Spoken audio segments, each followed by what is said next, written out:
plus en plus de Français optent pour le PACS. Mais ce dernier protège-t-il vraiment votre conjoint en cas de décès? C'est la question que j'ai envie de poser à maître Frédéric Brault, qui m'attend juste au terme, en bas, à Alvar. On est vraiment en plein cœur du Grésivaudan et juste au pied des montagnes. Vous êtes bien dans un nouvel épisode de Passer à l'acte le mag. Suivez-moi, on est parti.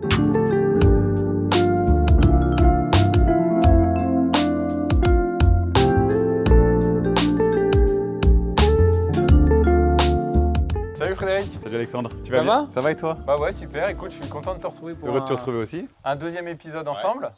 Donc du coup, on va reparler donc du PACS, du testament. On sait que c'est très important quand on fait un PACS de faire un testament. C'est indispensable. Et en quoi est-ce aussi indispensable que ça finalement? En fait, si tu veux, quand on est pacsé, on n'hérite pas l'un de l'autre.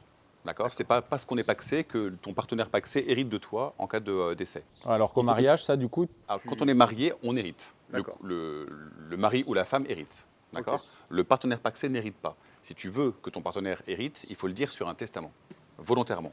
Donc ça, c'est vraiment une des principales différences finalement entre le PACS et le mariage. C'est aussi. même la grande différence, c'est ça. D'accord. Après, il y aura d'autres grandes différences sur le fond, sur qu'est-ce qu'on met dans un testament, est-ce qu'on peut faire comme dans un mariage ou pas.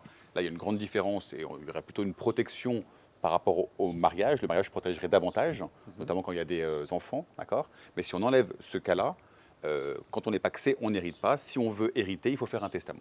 Ok, donc là, j'ai compris qu'il fallait faire absolument un testament pour pouvoir hériter.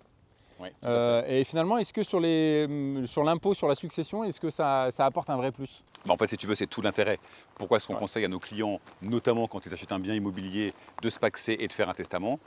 C'est de faire un testament pour que l'autre hérite en cas de décès, notamment de la quote-part de l'autre. Et l'avantage, c'est que là, pour le coup, il y a une similitude avec les gens mariés, c'est qu'il n'y a pas d'impôt de succession.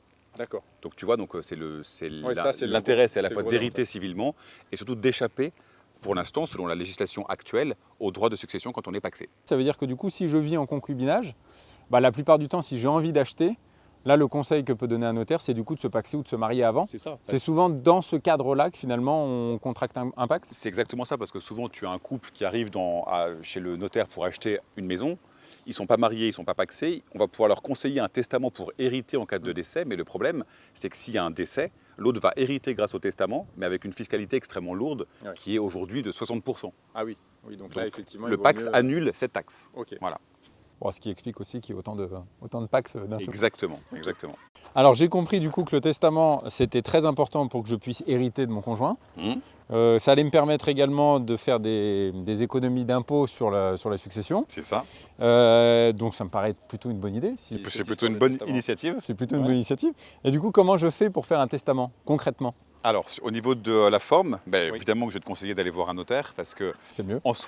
En soi, la loi prévoit qu'il n'y a pas de forme particulière. Il faut juste le faire de ta main, c'est ce qu'on appelle un testament holographe, daté, signé, et c'est valable. D'accord.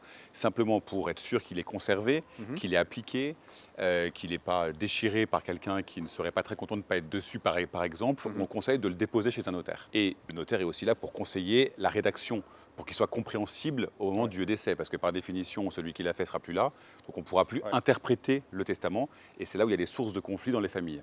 Donc, encore une fois, je pense vraiment que le rôle du notaire est indispensable pour rédiger sur le fond convenablement son testament. Et il y a une deuxième forme de testament, c'est ce qu'on appelle le testament authentique, qui celui-là est beaucoup plus sécurisant également, c'est le notaire qui le fait, souvent avec un deuxième notaire. Il y a une autre forme aussi qui est possible. Et là, donc, c'est le notaire qui le fait, donc il est incontestable, parce que c'est un acte authentique. Alors, est-ce que du coup, dans un testament, je peux tout écrire ou est-ce qu'il y a quand même des règles à respecter? Alors, au niveau du contenu, c'est important, parce qu'il faut que le notaire puisse appliquer le testament au moment du décès, comme on le disait. Donc, au niveau du fond, toi par exemple, qui a un enfant, donc, par rapport à la configuration familiale, on ne peut pas forcément mettre ce qu'on veut. Parce que, par exemple, en France, tu ne peux pas déshériter un enfant. Donc, il faudra que ton notaire te conseille pour dire de bien répartir les biens comme il faut, pour que ce ne soit pas contestable.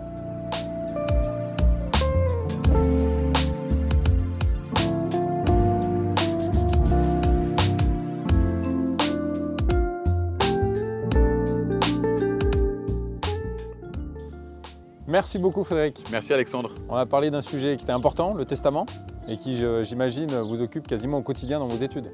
L'achat, par exemple, d'un bien immobilier par un couple qui n'est pas marié, c'est notre quotidien. Donc c'est important de connaître la protection possible de son partenaire. Super, merci beaucoup. Merci à toi. Ça a été très clair, tu as bien éclairci tout Merci Alexandre. tout ce domaine. Donc ça, c'est très important. À bientôt. À très bientôt. J'espère que ça vous a plu. Vous avez déjà pas mal d'informations à retrouver sur le site passezaLacte.com et quant à nous, on se dit à bientôt pour un tout nouvel épisode. Ciao!